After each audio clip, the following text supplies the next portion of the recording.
طاجن العكاوي، جايبة لكم النهارده وصفة حرفيًا تحفة، لو ما كنتوش بتحبوا العكاوي أو أي حاجة، حرفيًا بعد الوصفة دي هتعجبكم جدًا وهتاكلوه طاجن تحفة كأنه زي أي لحمة بالضبط. لو ما كنتوش عملتم سبسكرايب للقناة ما تنسوش تعملوا سبسكرايب ولايك الفيديو لو عجبكم، يالّا بينا نبتدي على طول.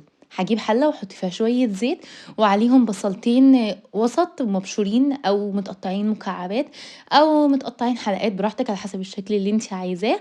أنا كنت هنا مقطعاهم مكعبات. هاقلّبهم بقى لغاية ما لونهم يصفر كده شوية، أول ما يصفروا شوية هابدأ أنزّل فيها اللحمة، علشان اللحمة تاخد معايا صدمة أو العكاوي بمعنى أصح تاخد معايا صدمة وتبدأ تتنكه كده بنكهة البصل.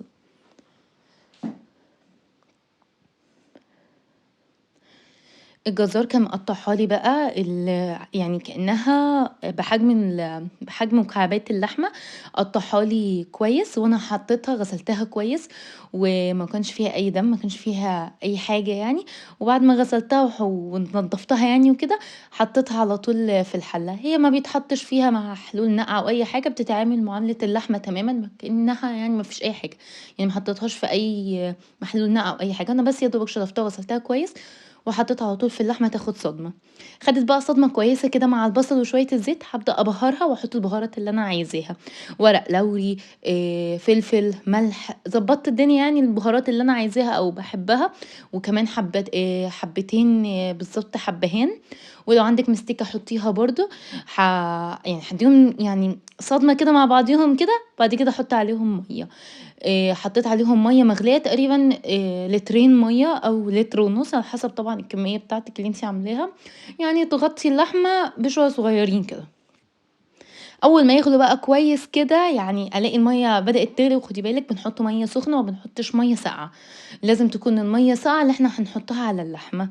هاغطّيها كويس بقى وشوية بقى وأقوم شايلة الغطا كده أشيل الريم وأي زفارة طلعت معايا من اللحمة أو أي ريم لو كان ظهر قبل ما تغطّي برضه بتشيليه، وبعد كده ترجعي بقى تضبّطيها. أنا هابدأ بقى أشيل بالكبشة الريم اللي بدأ يظهر حوالين مش ريم بقى أو مش عارفة اسمه إيه الصراحة، بيبقى حاجات كده بتطلع فوق على وش المَيّة عاملة زي الريم كده، هي دي بتبقى زفارة اللحمة.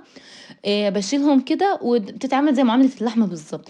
هاسيبها بقى تتسلق كويس وهاجيب طاسة أبدأ أحط فيها الصوص بتاع الطاجن اللي إحنا هنحط فيه أو نقدر نقول التسبيكة اللي هيتحط جواها العكاوي، جوّه في الطاجن. طاسة حطيت فيها بصل، أنا كان عندي بصلتين الصراحة، بصلة كنت فرماها وبصلة عاملاها شرايح. يعني عملت دي كده وعملت دي كده، حطيتهم خدّيت يعني اديتهم الاتنين صدمة كويسة مع شوية زيت وعليهم فلفل ألوان. فلفل ألوان مش شرط يكون فلفل ألوان، ممكن يبقى فلفل أخضر عادي، أنا ضِفت برضه فلفل أخضر بس يعني في الآخر. مجرد لون مش أكتر يعني، بيدّي لون حلو كده للطاجن. بهاراتي ملح وفلفل وشوية كزبرة و نُص لتر طماطم.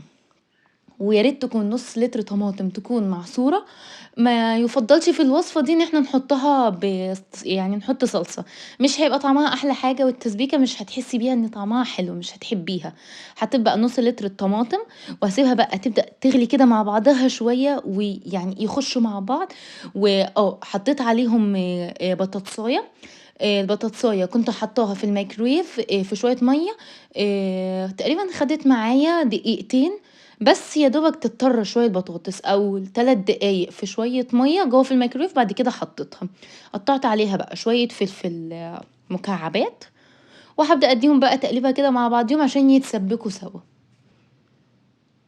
هاحط بقى مغرفتين شوربة، أنا كنت اللحمة كانت استوت أو العكاوي كانت استوت، خدت مغرفتين شوربة وحطيتهم فيها، خدوا تقليبة بقى كده وتسبيكة مع بعض، وهابدأ بقى أرصهم في الطاجن.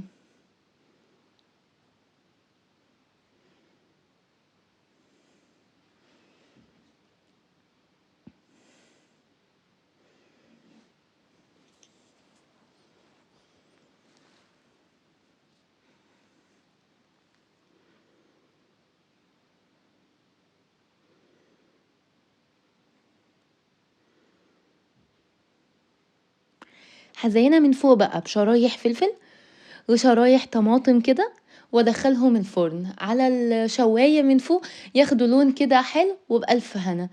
ما تنسوش تعملوا لايك للفيديو لو عجبكم الفيديو، وسبسكرايب للقناة لو عايزين تشوفوا فيديوهات الجاية كتير، ولو عايزين اي وصفات تانية ممكن تكتبوها لي تحت في الكومنتس. ويا رب لو تكون وصفة عجبتكم النهاردة، وان شاء الله يعني اشوفكم في وصفات جاية تانية كتير.